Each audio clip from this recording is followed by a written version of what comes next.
Vladimir. Vlad, come in. Come in.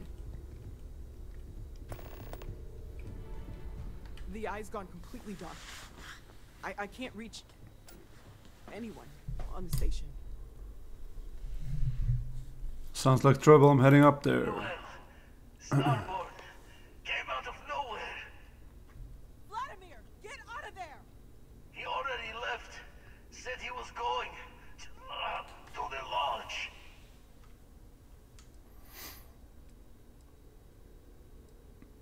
Anyone else hurt? Sam! No, Sam! But, oh God, all that blood!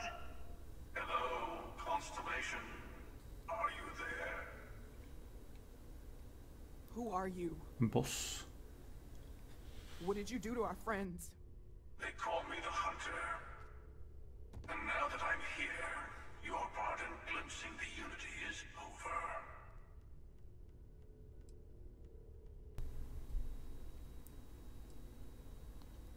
If anyone is hurt on the eye, you're dead. I'm already on my way. Say goodbye to your friends. It won't be long. Forget about us! That starborn bastard is after the artifacts! You can't let him take them! Pack up the collection, move it somewhere they can't find it! Vladimir's right. We need to fortify our position before that starborn storms in. We move out once the artifacts are ready for transport. Det er en motherfucker, jeg tar den her. We can't leave them to die up there.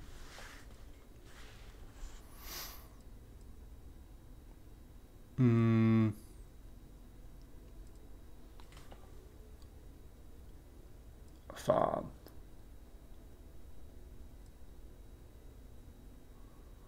We need to stay here, protect the artifacts. I want everyone watching each other's backs. We're not losing anyone else today. I don't know how long it's gonna take to pack up the artifacts. I'll get started. Hopefully this will only take a few Defend the minutes. Lord. If my hands can stop shaking. Everyone, find a place to take cover. Where? You really expect Det er det de ville at vi skulle gjort uansett. Men når vi da kommer garantert noen til å daue oppi der, faen altså. I'm trying to work here.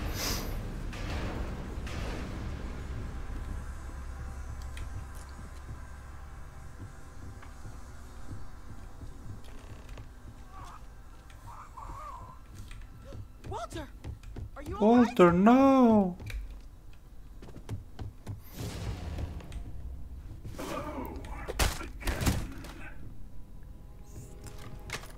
Han der har et sjuk outfit. Oi, level 57, ja.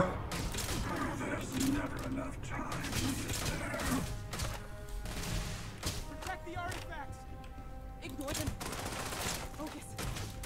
Focus. Come on, Noel. We're out as soon as ready. Fuck. I'll grab all the artifacts. Everyone, follow me. There's a notice in the tunnel to the well district. Come on. Jeg skal knarte han her, ass. Han har sjuk outfit, det vil jeg ha.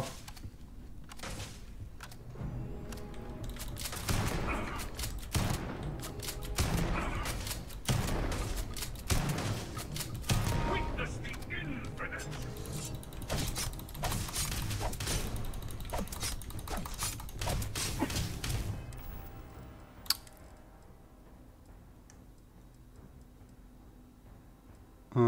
Damage resistance. Melee damage.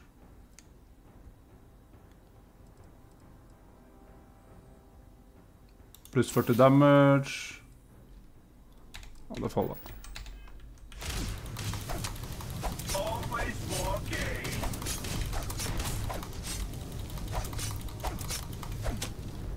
Oi.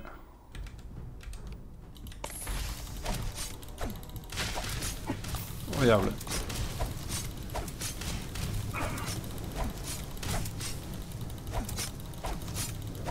They always fight.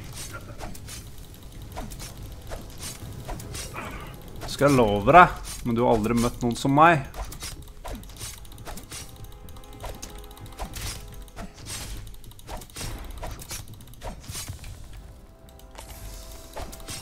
Han er jævlig hard, da.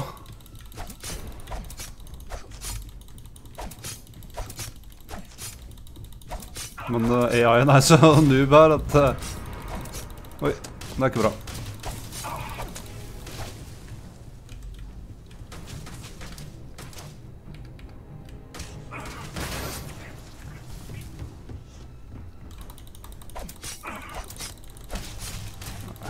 Håper ikke jeg trenger å drepe flere enn en av dem. Ser ut som han bare kloner seg selv. What the?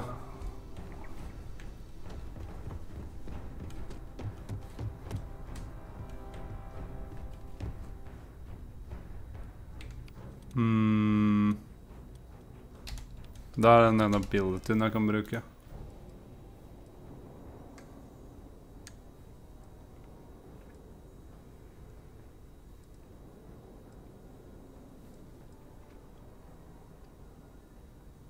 Den der, Sensing Life Force.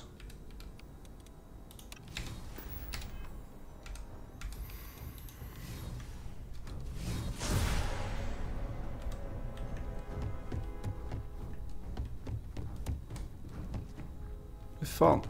Han var jo nesten dau, jo.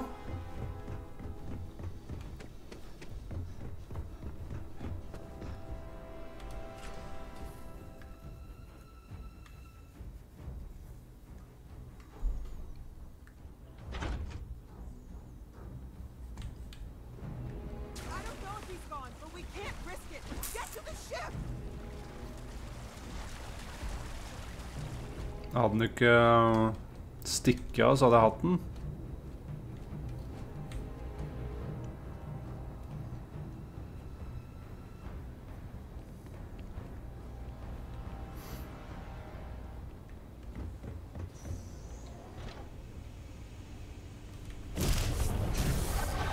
Oi.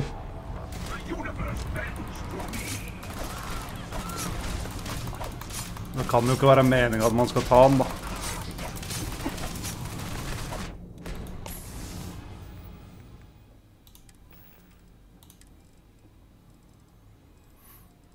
Må drepe den 50 ganger, liksom.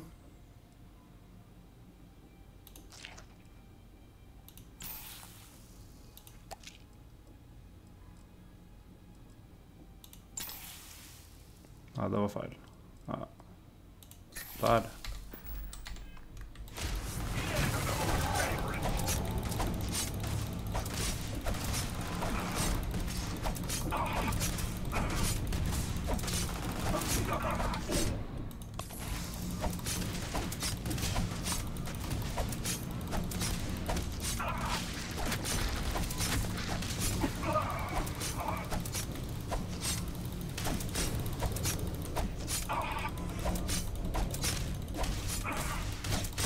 Oi. Og han bare healet seg selv.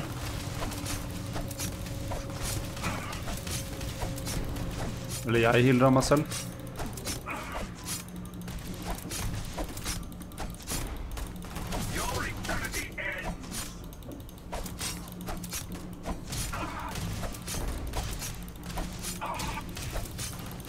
Han blir sikkert bare borte igjen.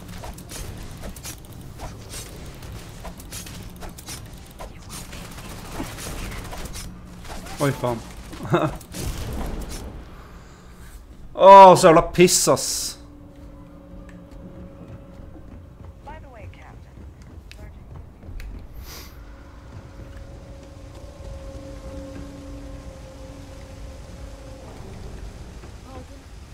Jeg skal nå gå til skip.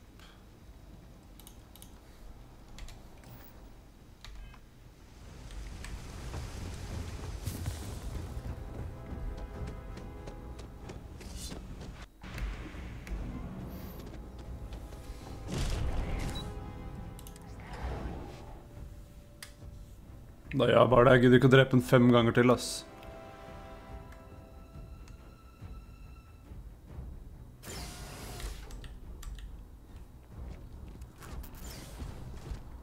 I got no time for that shit.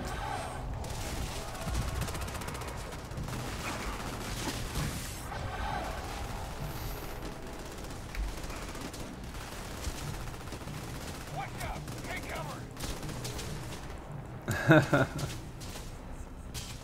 er litt kult da, at hvordan karakteren er.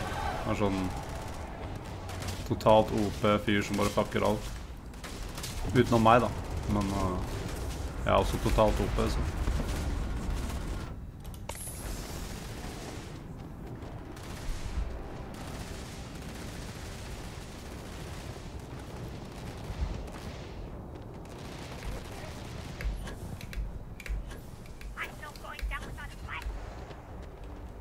Sånn.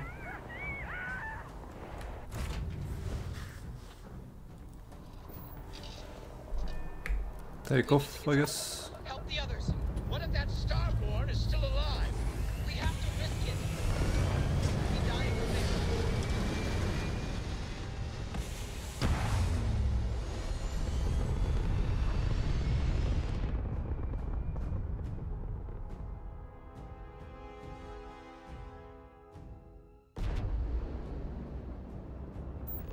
I have to admit, this has been interesting. What are you going to do with the armillary now? I wonder. By the way, I'm not usually vested in combat. Ooh. Impressive. I think you've built something. Nice. Unrestrained vigilance added. Ok, det er litt kult da.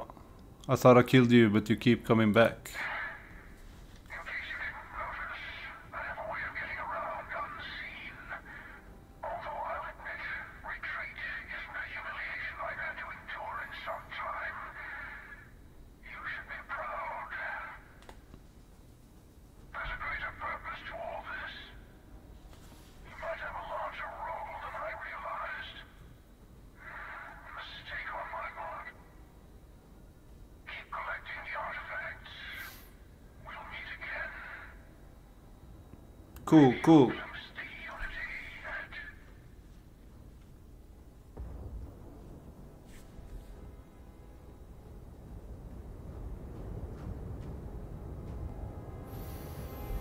Ja, så må vi sjekke ut hvordan det går med folka på The Eye. Kan jeg kjøre? Nei, jeg kan ikke kjøre dit herfra.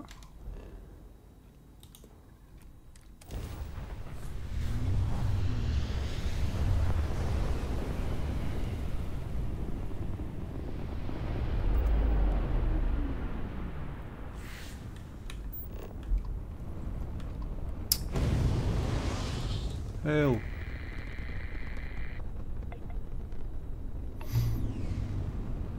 Snakket om at Sam var fucked og masse blod og sånn.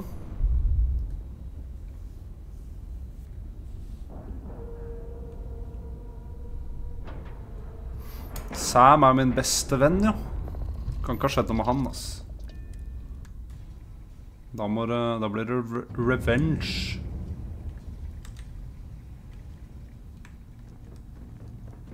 Der er han. No!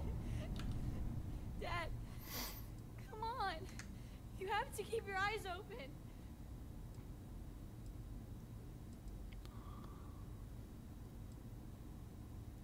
Sam, it's me. It's me, Sam.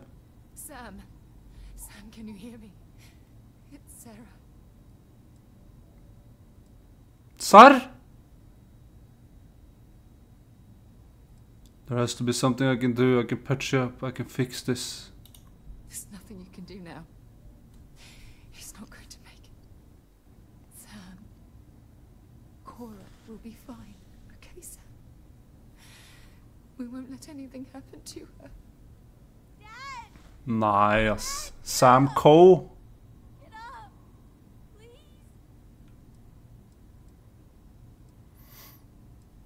Cora, we have to go.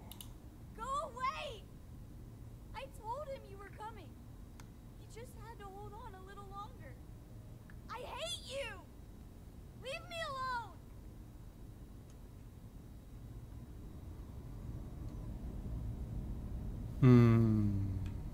Helvete, ass. Okay, I admit, My famous personality wasn't so much help with this one.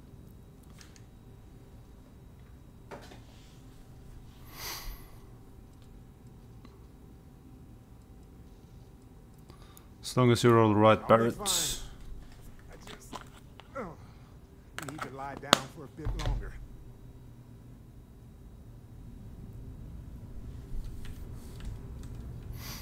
Da er jeg glad for at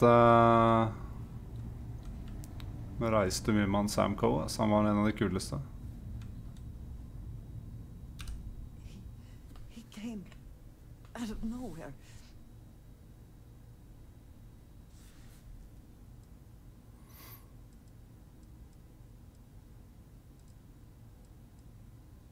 What happened? We were working on the repairs when the ship docked. We ran to defend the station, but after the doors opened, there wasn't anyone there. Then, all of a sudden, Vladimir screamed in pain. And I saw him flying through the air. That's when I saw the Starborn. It went very quickly after that. Get on your feet, we need to be ready to move. I don't think I can move right now. Go on without me. I'll be okay. God damn. Why do you have to be a martyr? You're alive. Krix's ghost can keep waiting.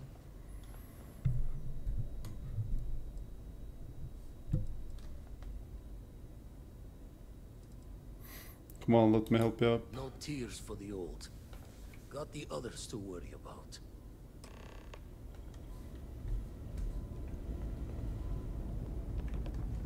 No. Vladimir! Oh, thank goodness. Where's Sam? Oh.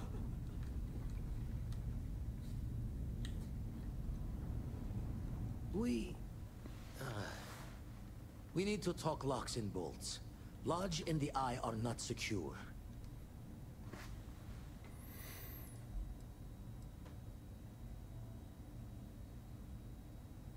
Can't find the artifacts without the eye though, right? Years in the making to modify the station. Take time to fix the damage, but more is the worse if we abandon her and try to start over. The hunter said he was leaving us alone. Just means he's playing the waiting man's game. He'll be back once we've done all the work of collecting the other pieces. The hunter, he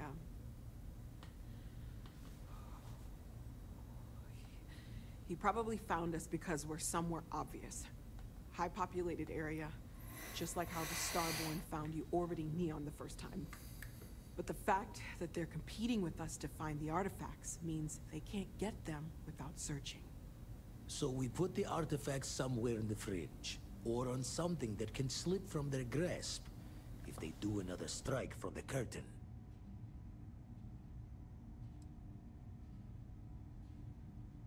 We can keep them on my ship. Fine idea. Starborn show up, you can burn helium in one spin of the grav drive to anywhere. Here, keep the artifacts safe. I guess we'll meet back at the lodge after.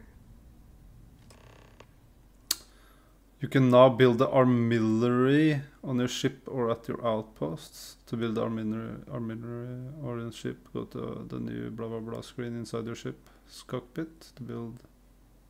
Okay. Men kommer det til å fucke opp skipet mitt da? At det får mye mass eller noe? Håper ikke det, ass.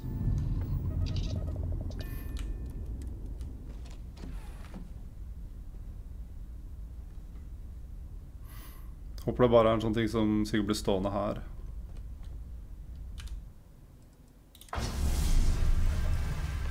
Can I move the artillery?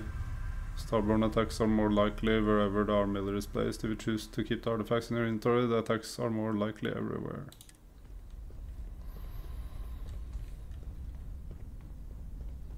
Ja, men det er vel...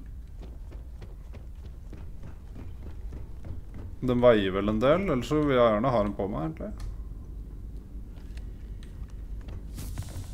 Hvor Armillery?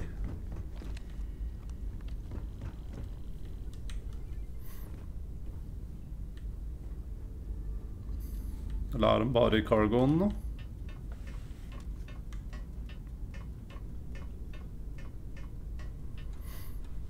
Det gjør meg ingenting å bli angrepet av de folka, liksom.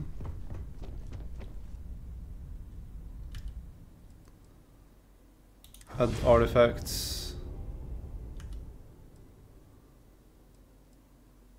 Remove. Og da har jeg den på meg.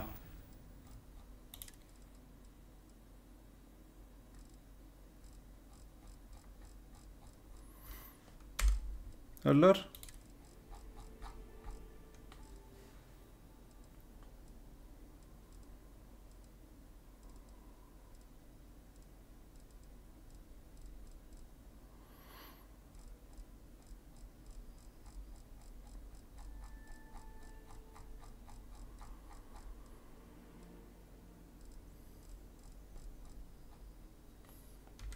I don't know.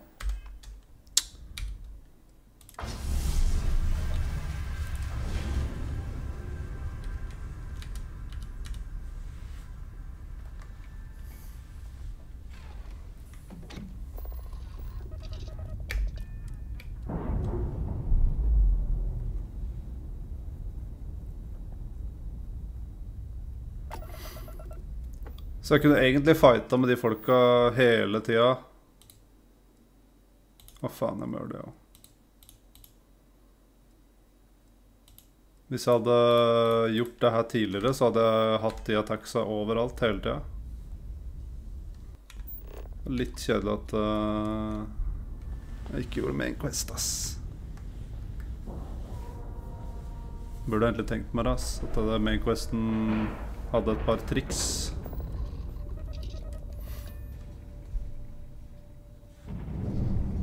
Det litt kult å kunne bare fokusere purely på det også, da.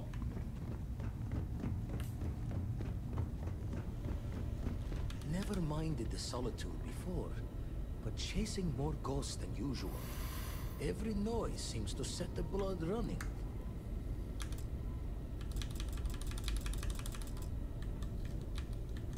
The spanner's torque is Point me to temples. Been poring over the charts, looking for another match. Think this one might just be it. Nice. Kan jeg spørre igjen? Been washing red. Håper det to at jeg får neste artifacts det også. Nei, neste power også. Rett etterpå, sånn som forrige gang. Så det slipper å dra tilbake hit hele tiden.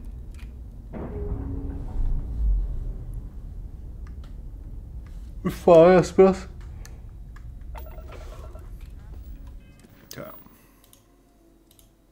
Return to the lodge. Det jo rett her, så det kan jeg gjøre først.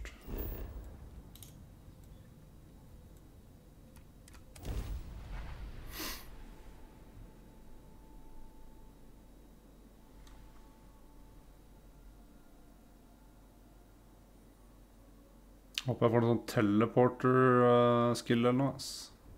Det har vært sykt.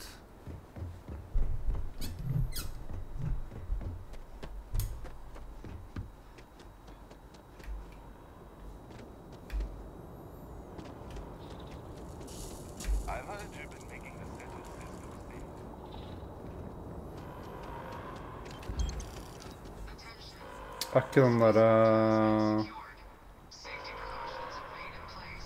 Det ikke her, den der SSNN-greier. Jeg må gi dem den new storyen.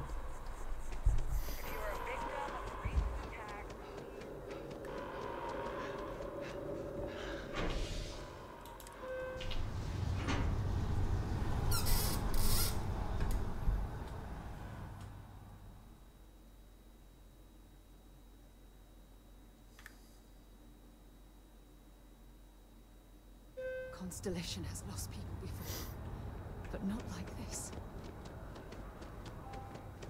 Sam Cole, no! Lurer på om det forskjellig fra playthrough til playthrough, hvem du blir mest venn med og sånn. Eller om Sam Cole bare dør hver gang.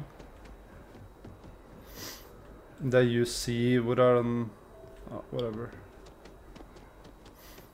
Ja, det er ved spaceporten, ja. Så det er tilbake igjen.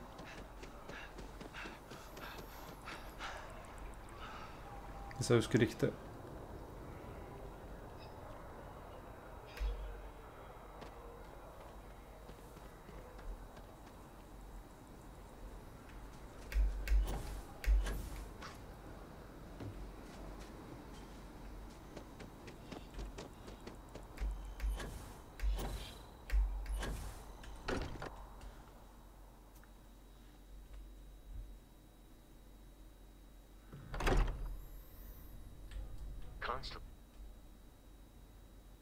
Sam Coast belongings will move to the lodge basement. Has suffered losses before, although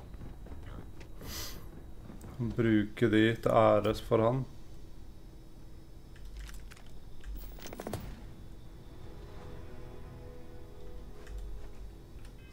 Outfiten hans er litt kul, er det ikke det?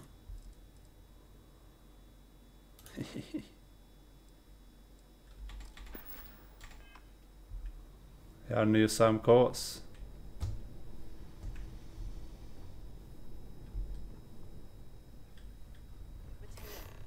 Wouldn't mind burning some helium out in the Now fridge. really isn't the time.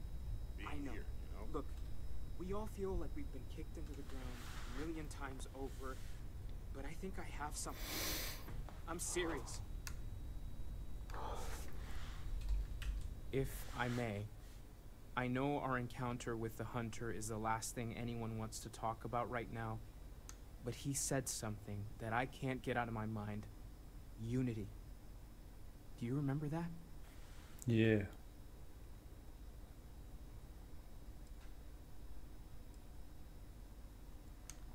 I was thinking something about that too. It has to be related to the artifacts. Exactly. Somehow. The thing is, I've heard that word before. It's an important concept in Keeper Aquilas's speeches. The priest?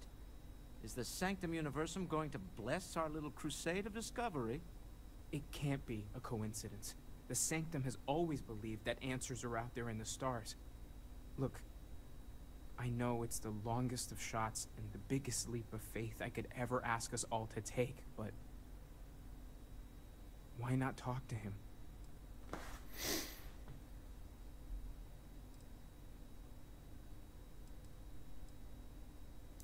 It's just a word, Matteo. You're grasping at straws here. Words can hold as much power as any weapon. I think it's worth the time to learn more about this unity. But why not go with a little intuition? Many great things in our history were discovered because someone had faith it would be there. Jeg liker ikke det I ordet, don't ass. want to dismiss Faith. your skepticism, but what do we have to lose? I'll meet you over there. Han brukte et annet ord, så. Superior Constellation Pack Added. Sikkert dårlig. Ja.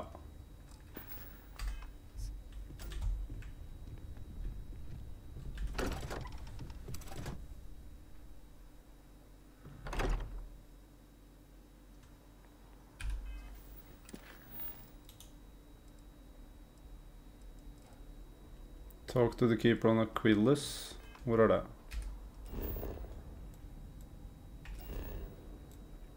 Så det er her.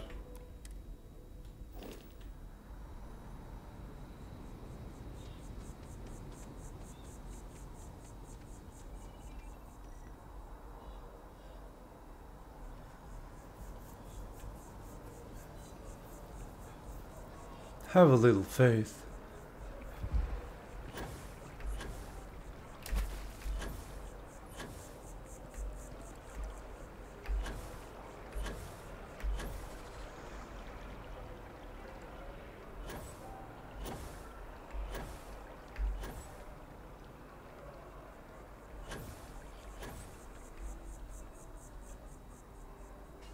Keeper Aquilas. Keeper Aquilas?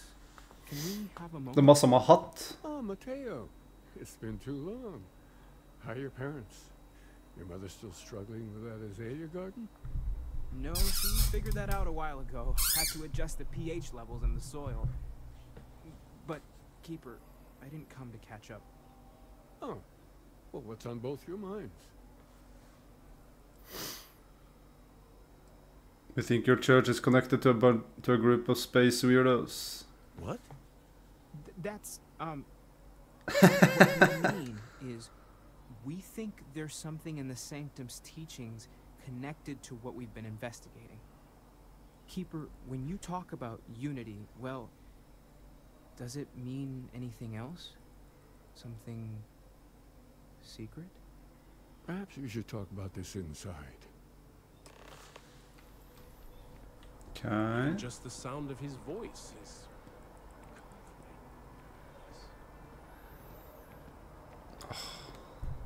Jävla kult, liksom.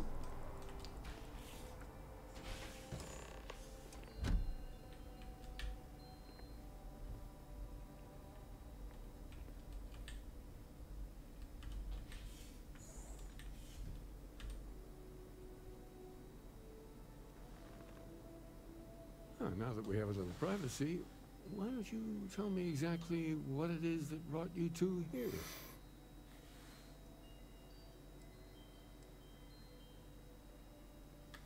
You were attacked by a group called the Starborn. We've lost people, Keeper. Oh, I'm so sorry to hear that. And these Starborn, I take it they're different from the people of the settled systems? There have always been mysteries that seem to defy our understanding of the universe. Beyond rational thought. We enter life as an act of someone else's faith in us. There's no way of knowing who we will become, and yet the risk is made anyway. So you've pushed into the unknown, not knowing where it would take you. And it's brought you here.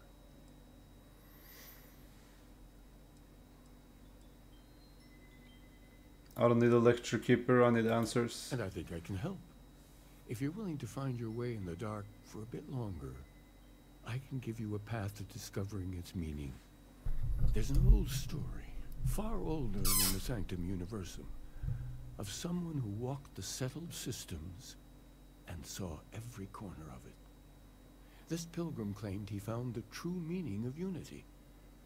I always thought of it as just a parable for trying to bring humanity together, but maybe it's more.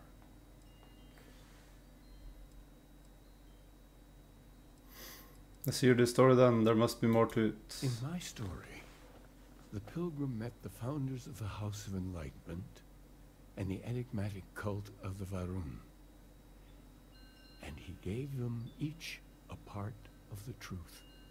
Then he goes to his final resting place to live out the rest of his days in contemplation of infinitum addendum, his addition or contribution to the infinite. But what if the story isn't a metaphor, but a code? A way of finding the pilgrim again, or at least his grave.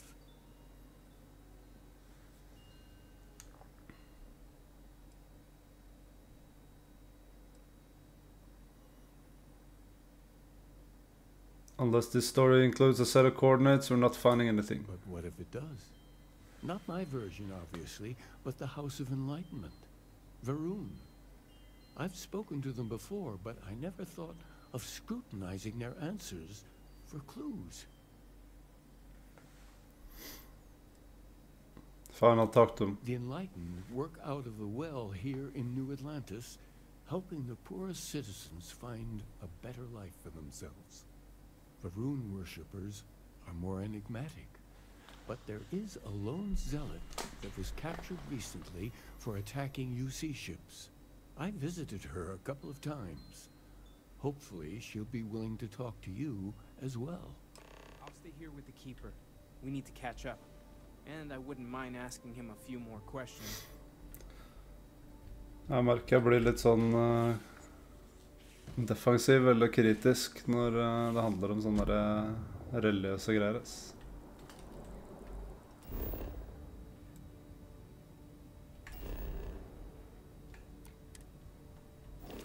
Det skal vi klare å deale med.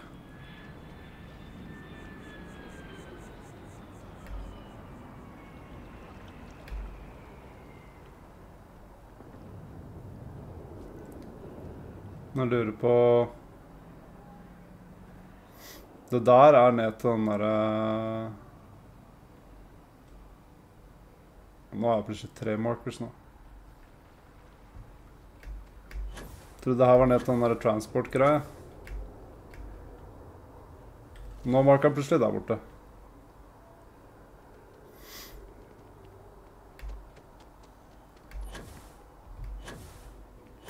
Ok, så det er noe her.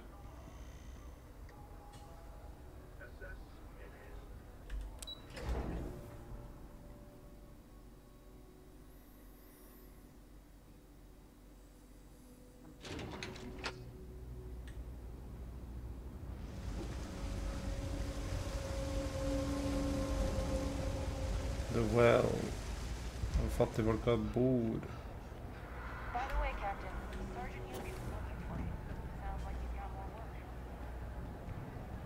Huh.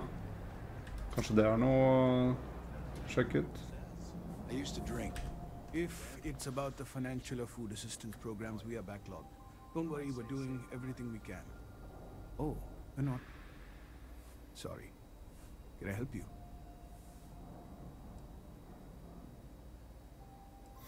Keeper Aquilus sent me. I need to talk about the pilgrim. We don't mean to be intrusive. Any information you could provide Yo, would be yo. very useful. Listen, I've talked about this with him a ton of Jeg drev på siste innspurt av main storyen her. Our early records are mostly Tror jeg. humanitarian projects, group counseling notes, charity expenditures. Jeg merker jeg burde gjort main quest utenom The founding members recorded in a lot of detail. mellom alle de andre tinga. The closest thing I have to what Aquilus is describing. Det er så mye her. Let's hear it. A man walks into the first house of enlightenment. The founding members just call him the Drifter. So they think Noe he's bra? a charity Ja, case at first, det er but no. decent så langt. Drifter asks them Det er litt sånn religiøst og teit, men philosophy is built on an individual's own morality. What about the second person? That second person might disagree. Isn't the problem of two what you're really looking for? And the founders respond, each individual must understand how the second person lifts them up. All of human effort is a story of cooperation pushing us forward. And it kind of goes on like that. He comes back every week for a year. Same conversation every time. Second person this, the problem of two that.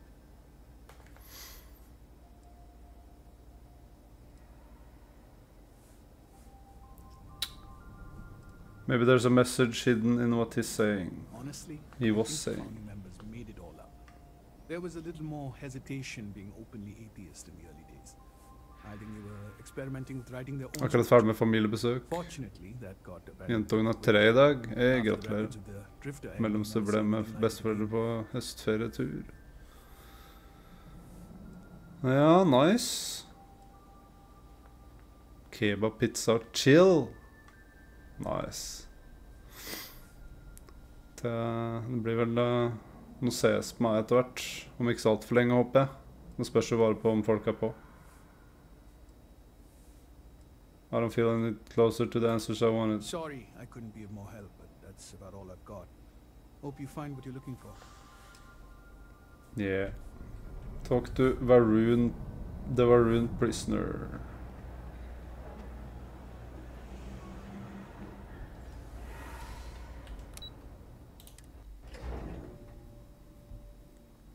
Kebabpizza høres digg ut, ass.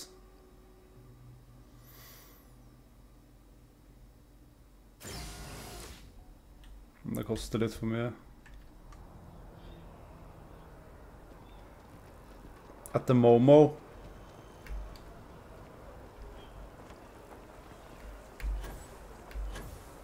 I've always liked that statue. Jeg må ha det neste måned, ass, at jeg får penger igjen. Kebabpizza.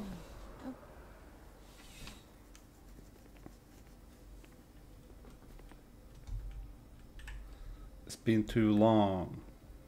Så lenge jeg ikke kjøper skins eller noe, så går det sikkert greit. Yo, man. A visitor? I have all the company I need. That is the single loneliest statement I've ever heard. Jokes.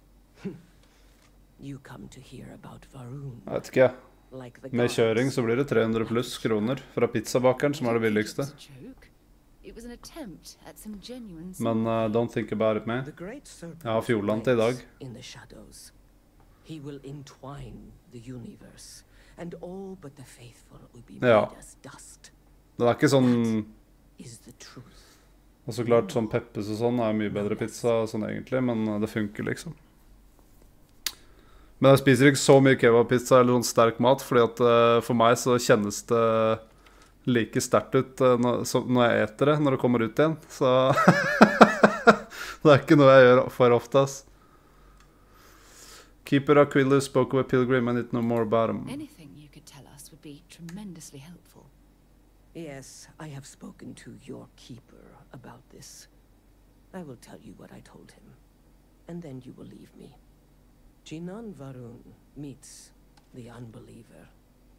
He gives false prophecy to Jinan.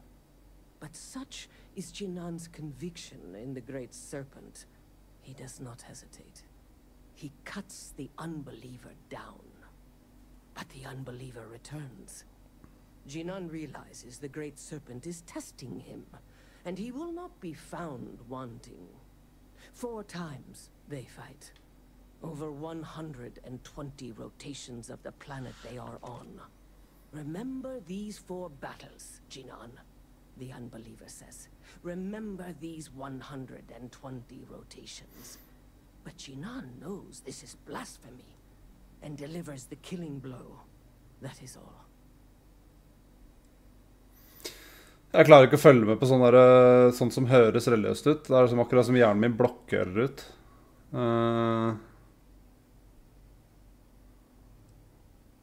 Need to know the meaning of a word, unity. I have heard of no such thing.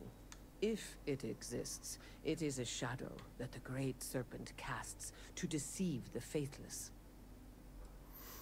Must be more to your God than just killing. Strength and conviction show your worthiness to the Great Serpent.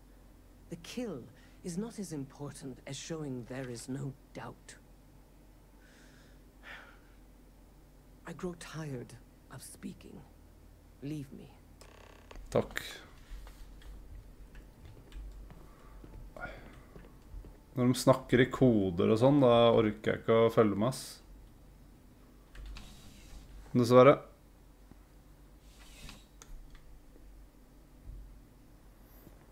Kanskje det er noe visdom inni der et eller annet sted, men... You see security personnel are good people. And Sergeant Yumi just happens to be an old friend.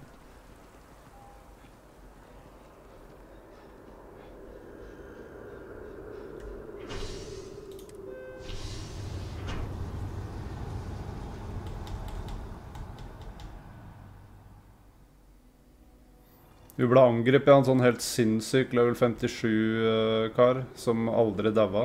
Jeg prøvde å ta han, men han bare teleporta bort når jeg var close. Han bare fucka opp hele byen her, liksom.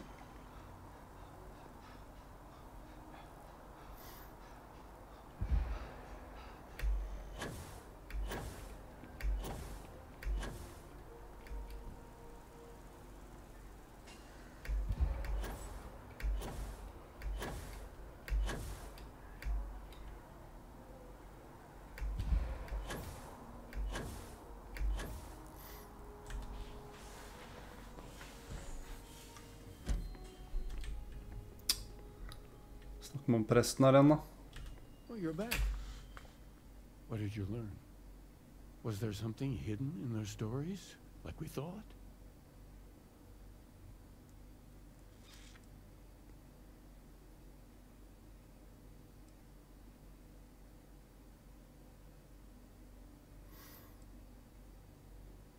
Det der er det eneste jeg husker. I spoke to the Varun Zealot. She said Jinan fought over 4 times over 120 days. If there really is a location the Pilgrim wanted us to find, those do sound awfully like coordinates. What else did you learn?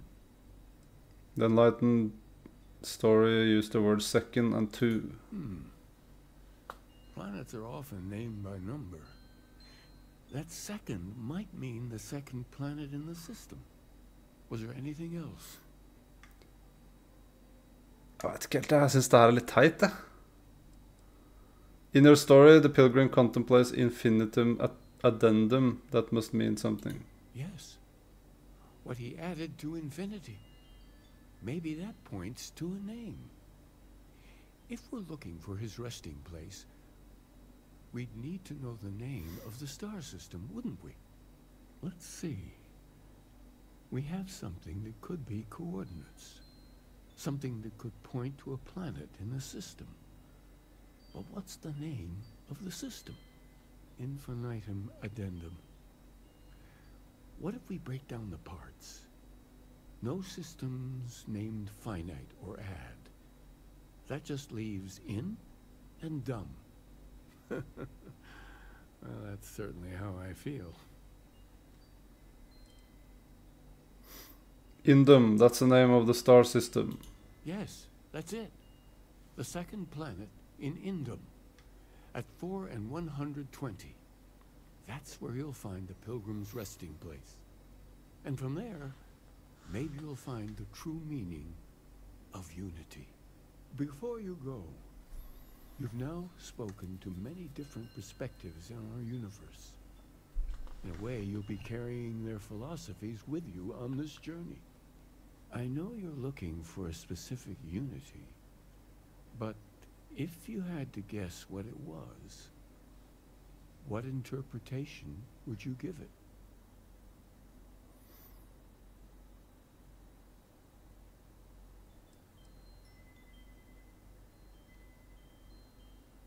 It's just a word and I need to take responsibility for finding it, not pray.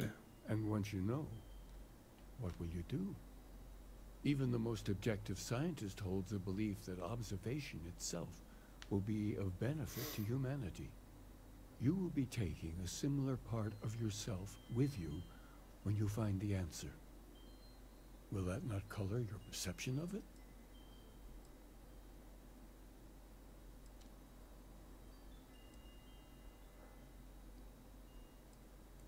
That doesn't give me license to define unity beforehand.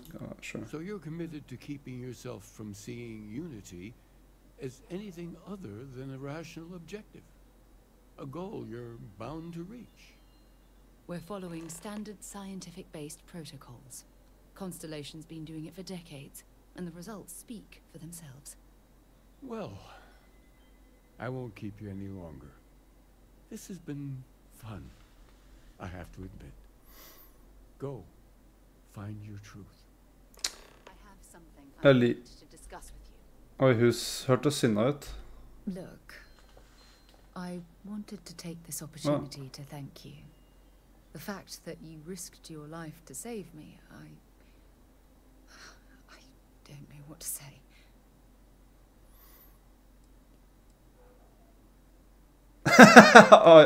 I only accept thanks in form of credits. You would have done the same for me. Well, yes, of course. But that's beside the point. My only wish is that my rescue hadn't come at the expense of Sam's life. He was one of my closest colleagues. Oh, ja. And a cherished friend. Oh, poor Cora. Jeg måtte velge mellom hun og Sam, basically. She's lost a wonderful father.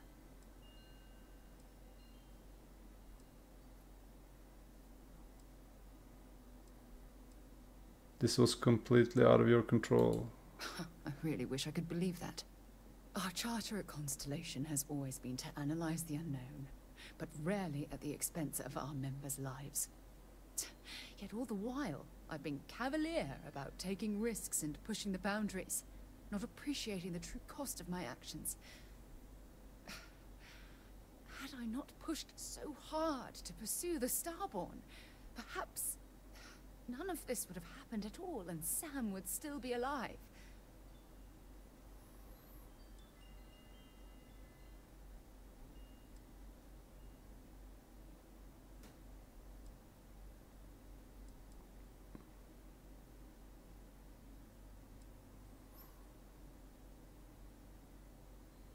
Sir Morgan, I know, would never let the Starborn get away with their plan. No, she wouldn't.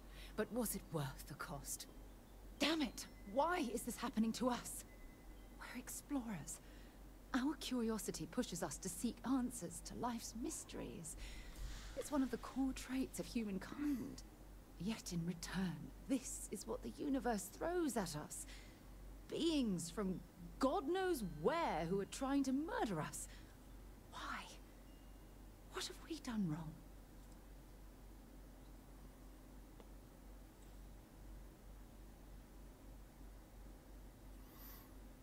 Maybe we overextended ourselves. Judging from the blow we've suffered, I couldn't agree more. The question is, where do we go from here? Do we stop exploring? Stop pushing the boundaries? Take a more aggressive posture towards the universe? I don't know where to begin. No, we keep doing exactly what we're doing because we never did anything wrong in the first place. I suppose you're right. I just hope we don't make the same fatal mistake twice. Well, I suppose that's all I had on my mind for now. Oh, it was a relief to get all of that out in the open. I'm sorry I got so angry. But I assure you, it's nothing personal. You're the only one I feel comfortable talking with about these things.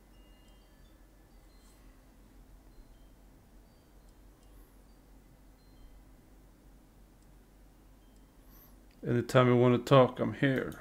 Good. Because I expect this won't be the last time I intend to cry on your shoulder or scream in your face. Well, we have a long road ahead of us. I suppose it's high time we get back to work. Hell yeah. Ja, du fikk kanskje ikke mer av det, Thomas, hvis du er her enda. Men selveste Sam Coe, han ble dessverre drept av han gærningen.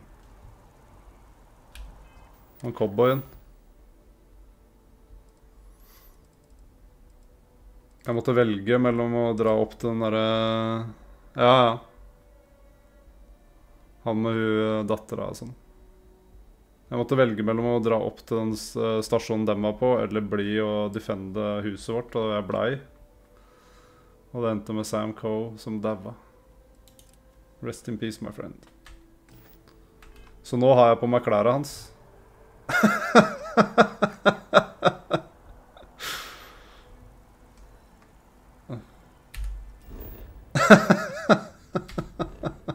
Jeg vet ikke om det er... Altså, I'm honoring his memory. Ellers så bare stjal jeg klærne.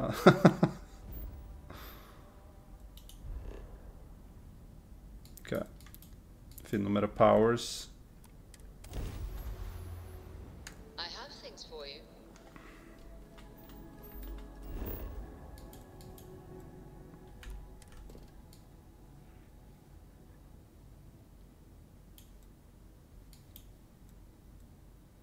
Sjekker ut den der. Deserted Robotics Lab.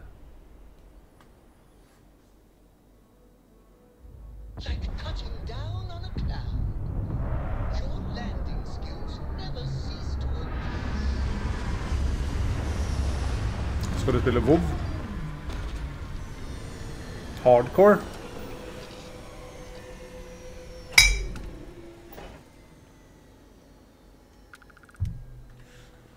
Vet ikke.